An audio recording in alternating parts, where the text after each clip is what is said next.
Welcome to Revenza Tales, where stories of standing up and striking back hit deep. Smash that like button, subscribe for weekly doses of justice, drop your comeback story in the comments, and share this video to spread the fire. Tell us where you're hearing this tale. How far has it reached? This is a story of a mother's fight to reclaim her legacy from those who tried to erase her. The phrase "the family that truly counts" appeared on my screen, accompanied by a picture of my daughter-in-law, Diana, smiling next to my son, David, and her mother, Susan. I, Lillian Voss, the woman who raised David, fed David, sacrificed everything for decades, was not in the family plan anymore, as if a smudge on a whiteboard had been wiped out. My hands shook over the keys as I wrote. Good luck. 2 words, plain but biting, igniting a tempest that would restructure our lives. A bare hour later, my Portland, Oregon house rang with David's screams. "Mom, what did you do?" The lawyer called regarding the home, the properties. Everything. His face was white, shaking hands holding out his telephone, filled to the brim with missed calls from banks.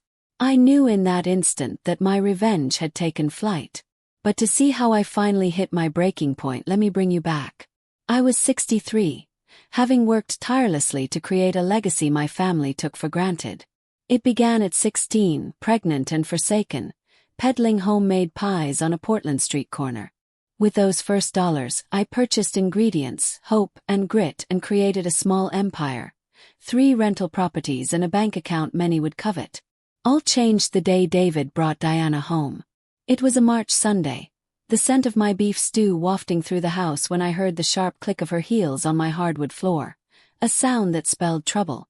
She came in a red tight dress, her smile as manufactured as a fake handbag.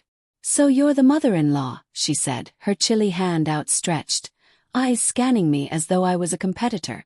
No hug, no hello, just a title as if I were furniture. Her perfectly manicured nails sparkled against the rough calluses on my hands, scored by the struggles of bringing David up on my own since his father abandoned us when David was 8. David, my pride and joy, was oblivious to the poison in her words, entranced by her charm. I said nothing, observing, never dreaming I was inviting a viper into my house. That initial dinner, Diana made my dining table into a battleground. "Creative decorating taste," she mocked, looking at my family photos with disgust, passing by my accounting technician diploma, the only degree I could afford while working to raise David. "This stew's bold," she concluded, shoving her plate away as if it were poisonous. Every comment was a poke disguised as insincere courtesy, but I bit my tongue in hopes time would mellow her. During dessert, I heard her whisper to David, "Does she always cook so, homie? At Mom's house, our chef prepares fancy meals." Her words stung, pitting my humble home against her mom Susan's mansion and chain of salons. After they departed, I cleared the plates barely touched by me alone, the silence charged with ominous foreboding. Sitting in the chair where I used to stitch David's school uniforms, tears dripped for the first time in years. I'd survived poverty, abandonment, loneliness. No spoiled princess would make me feel worthless in my own home. But that night was just the start of a 5-year nightmare that led to the most radical decision of my life. The months that followed were slow torture, disguised as family visits. Diana mastered humiliating me with a smile. Every Sunday lunch, her venom targeted me. "Still using that cheap face cream, mother-in-law?" "Those lines," she'd remark, applying imported serum in my bathroom mirror, her tone cloying but cutting. I clenched my teeth, served meals, and took pride on the chin like sour medicine. When David declared their engagement, his eyes glinting, a champagne bottle in his hand. "Mom, we're getting married in December," he declared, embracing me with the boyhood warmth I'd raised him with. My heart shattered, but I smiled. Mothers conceal anguish for their children's happiness. Diana had other ideas. She came alone, allegedly to have a wedding planning time, but to set rules instead. One Tuesday afternoon, drinking tea from my best china, she crossed her legs, cold smile. "Things will change, mother-in-law. A married woman requires space, privacy. No third wheels." Third wheel made me shiver blood. I had never interfered, always accepted David's decisions, but she continued, "Oh, I'm not saying you're wrong on purpose, but men get so attached to their mothers. It causes issues." Her words were acid, precise. During wedding planning, she made me an outsider. Dress shopping, she and Susan sidelined me.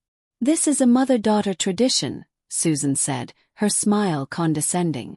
I sat silently, watching Susan take my place. At the venue tour, David invited me, but Diana feigned surprise. "Oh, honey, I thought it was just us three," she said, gesturing to Susan. "She can tag along, but we've decided everything." I was a spectator at my son's wedding. On the day, Diana ensured I was in few photos, shooing me to check on guests' water while Susan posed in my place. After the honeymoon, they moved into an apartment I'd helped finance. David, tears in his eyes, had pleaded for a loan of $10,000 to put down, vowing to pay back. How could I say no to my one and only son? But visits were weekly torture. Diana's streamlined furnishings were at odds with my style. "Watch out on that couch, mother-in-law, it's imported fragile," she'd say, acting as if I were a trespasser in a house I helped purchase. At meals, she rendered me invisible, discussing fancy restaurants, edgy films, vacations, with David excluding me. When I attempted to join, she'd sympathize. "You wouldn't know that place, elite." Her gentle slaps passed unnoticed by David. The final straw was when Diana dared David to suggest a shiver-inducing idea. One night he came, voice uncertain. "Mom, Diana and I believe you should place the properties in my name, for safety in case something happens to you." His voice but her speech. Alone one night, I knew I'd raised a stranger. The boy who had wept over my injured finger now demanded the work of my life. Blind devotion made me sign the documents, hoping he'd never be disloyal to me. I'd buried myself alive, unaware of the depth of its grave for months. Diana's threats of a future grandchild as the ammunition to remove me incited fear and determination. She could plot so callously I could strike back. That evening I phoned my lawyer Elias from the bathroom, speaking softly. "Hurry up, this is intolerable." "Lillian, good news," he replied. "The contracts have defects. No cooling-off period, ambiguous clauses, and proof of emotional distress. We can invalidate them." My heart soared. "What's the plan?" "Record everything. Insults, humiliations, any indication that they're humiliating you in your own home. Record legally if possible." I was transformed into a detective, concealing a recorder in my apron. The first tape was brutal. Diana, on the phone with Susan, plotting. "Mom, when I'm pregnant, we'll say the baby needs peace, and Lillian's stress is too much. If she resists, we'll threaten a restraining order." Susan replied, "Perfect. I spoke to the architect. We'll knock down her bedroom for your walk-in closet, her bathroom for David's office. This house will shine without her old junk." That recording was gold, proof of Diana's premeditated cruelty. I needed more. One afternoon, Diana showered while I scrolled through her phone, which was sitting on the kitchen table. A text conversation with a friend exposed her scheme. "This old lady's driving me crazy, but I've got Michael in my corner. Persuaded him she's poisonous. Then there's pregnancy. I'll tell him she's gotta leave for the child's sake. Ideal plan." I shook as I took pictures of the texts, every one an admission of manipulation. The coup de grace occurred by accident. One Sunday, David out, Diana believed I was napping. Her call rang from the living room, my recorder recording every word. "Grandma, it's set," she stated, voice syrupy. "Michael's putty in my hands. Got the house in his name, but when we divorce, I'll take half. Lillian built this empire, and it'll be mine. I never intended to stay with him. He's spineless but right for this." Her words paralyzed me. She wasn't only taking from me, she'd destroy David too. The battle had begun. I'd stockpiled recordings, texts, bank records, witnesses. Elias possessed the legal weaknesses. With no other option, I strategized my counterassault in 3 stages, beginning with Diana's Facebook entry. Throughout October and November, her assaults became more brazen. One Tuesday, while I was washing dishes she'd left unwashed, she sauntered in with a sneering smile. "Mother-in-law, there's a beautiful retirement facility with gardens for your age. You'd be better off there." Your age was a fatal blow. "This is my home, my past," I stated equably. "I'm not leaving," she sneered. "This isn't yours now, it's Michael's and he's my husband. I'm mistress of the house." Her slap gave me speed. That afternoon I saw Elias. "Lillian, the contracts are voidable," he declared, vindicated. "Also, Diana's used the properties as collateral on secret loans of $50,000. They're still legally yours." My hands trembled at her cheek. The strategy: sue for nullification of contract, breach of trust, psychological abuse, and fraud. Timing was everything. "We require a public catalyst," Elias said, "irrefutable evidence of her cruelty." It arrived December 13th. In the kitchen, I overheard Diana's laugh from the living room, her and Susan and friends, laughing over her phone. "What a great family photo," a friend said. I looked over and my heart broke, rage burning. Diana's Facebook post, a photo of her, David, and Susan smiling in my living room, captioned "the family that really matters," was a deliberate gut blow. It rendered me, the woman who'd raised David alone for 25 years, irrelevant, erased from the family she deemed valuable. The photo, consciously omitting me, was a public slap, her caption a knife to my heart. Neighbors called right away. "Did you see Diana's post, Lillian?" My old friend Nancy asked, voice heavy with indignation. "How could she do something so mean?" Grouping supportive comments came, but I knew this was the catalyst I'd been waiting for. Shaking hands, I wrote "good luck" and sent it out, activating a bomb that would blow Diana's carefully constructed universe apart. I phoned Elias, my attorney, voice calm in spite of my pounding heart. "It's time. It just went down, just what we needed." "Great, Lillian," he answered. "In an hour we'll file to invalidate the property transfers, freeze accounts, and initiate asset recovery." As Elias unleashed the legal attack, I prepared for the backlash. David would be bombarded with calls disintegrating his world. The bank, attorney, financial officials, all assuring him he owned nothing.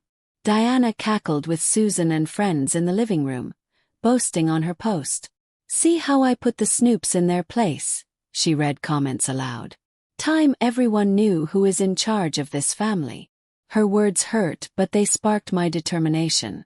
At 2 p.m., David's phone blew up. The bank had informed him that the accounts associated with my properties had been frozen by court order. 10 minutes after that, the attorney who'd facilitated the transfers called, reporting serious irregularities. From the kitchen, I could hear David's voice crack. "What do you mean, frozen? Void contracts? Irregularities?" Diana's laughter ceased, her face a frozen mask of growing terror. The third call put it beyond doubt. Elias, informing of a lawsuit to invalidate the transfers, restoring all assets to me. "Mr. David, your mother has the right to recover her property right away," he stated. David hung up, white as a ghost, hands trembling as he turned to Diana. "What's going on? Why is the lawyer telling Mom she can have everything back? What did we do?" Diana, shocked, had no response, her flawless scheme disintegrating. Then David burst in yelling, "Mom, what have you done?" The lawyer phoned about the house, the properties. All of them. His desperation, his terror, became the cheer that ushered in my revenge. Nothing in my home again, would ever be the same. "Son, sit," I told him as cold steel, gesturing to the sofa where we used to watch movies together as a family. Diana attempted to step forward, but my glare held her back. "You too, Diana. This is for you." I took out a fat folder from my bag, months' worth of proof. Pictures, recordings, bank statements, a chronology of all the humiliations I'd suffered.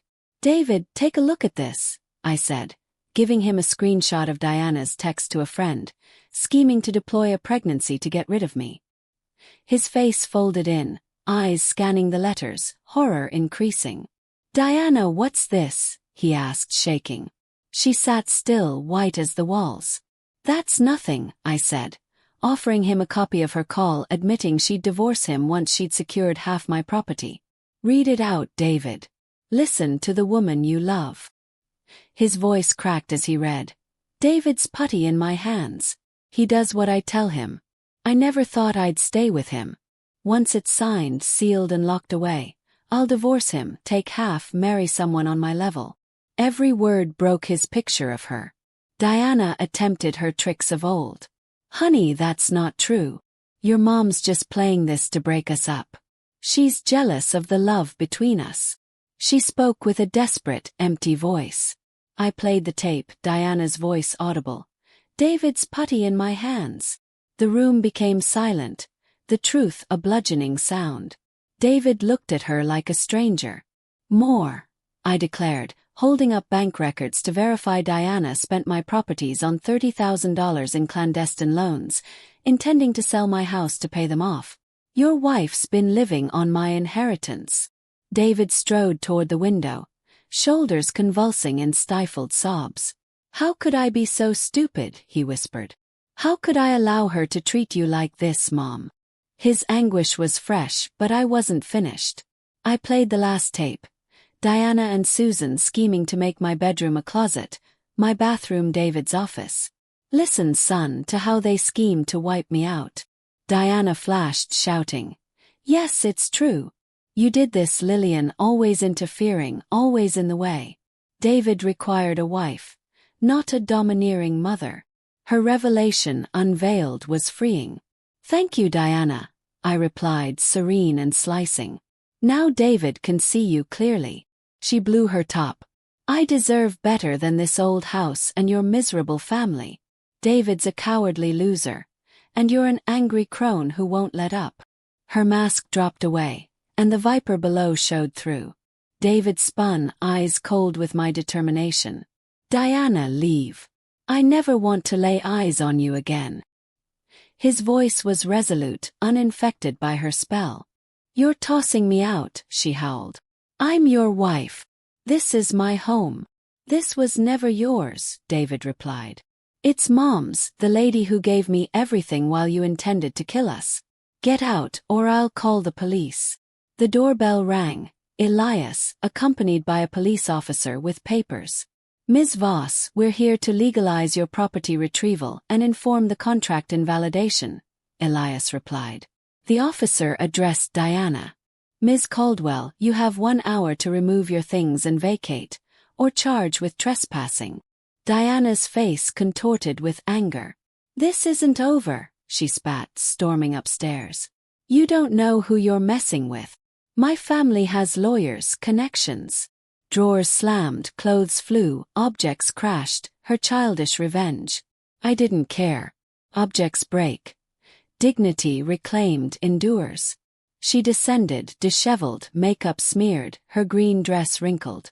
David, think this through, she pleaded, voice syrupy. Your mom's tearing us apart.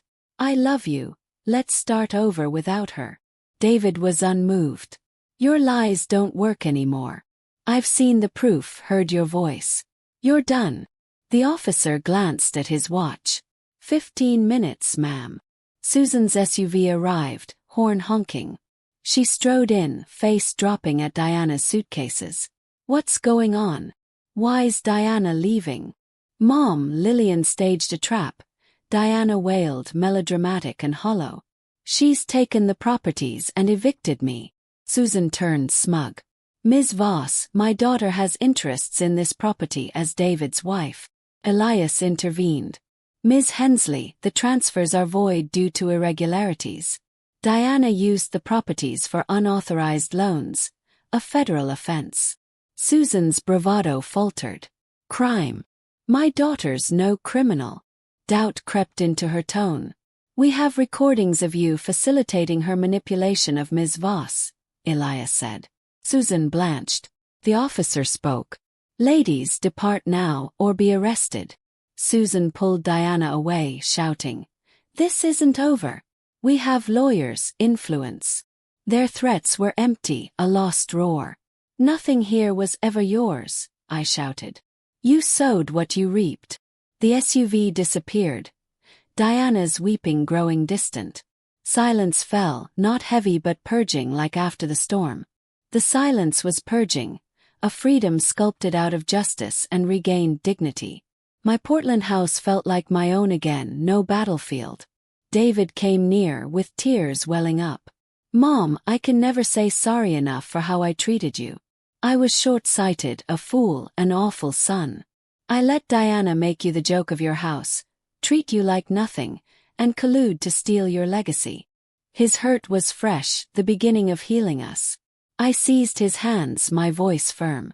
Son, a mother's love isn't lost to error. You were ensnared by a master manipulator. It's that you understand her now, and wish to set things right. Wounds ran deep, but healing was underway. Elias and the cop departed after completing paperwork. Ms. Voss, it's all yours again, properties, accounts, Elias stated. Diana has no claim. The marriage came after her fraud. It was my victory, sealed. We sat on the couch of our old movie nights, David and I alone, the house free of Diana's venom. It felt clean, like a stain scrubbed away. The weeks that followed her eviction were a new dawn. My home, once heavy with tension, was now a haven of peace. David moved back temporarily, filing for divorce. His own guilt haunted him, his feet heavy in the corridors. Mom, how do you forgive me? He asked across coffee, eyes bruised, voice breaking. I let her belittle you for years. I failed you. I refilled his tattered superhero mug. Forgiveness doesn't change the past, David. It frees my heart from bitterness. She deceived us both, her with platonic love, me with overt brutality. But forgiving wasn't believing. When David went to hug me, I stiffened, tormented by his silence when Diana insulted me. A certified letter one morning from a posh law firm on behalf of Diana, suing for marital property and psychological damages. She had carried out her threat, her attorneys eyeing a share of my legacy. I phoned Elias, who read through the papers. Expected, he said, voice steady but tinged with wariness. Her case is tenuous. Assets were illegitimately acquired, but an empathetic judge could regard David as having acted in good faith, possibly awarding her a settlement. The idea of Diana laying a finger on a cent of my inheritance made me furious more than ever before. I dug deep, assembling all recordings, text, and document that attested to her deliberate abuse. Diana, of course, went on the attack online, posting vintage photos with David, labeled with stories of a toxic mother-in-law destroying her marriage.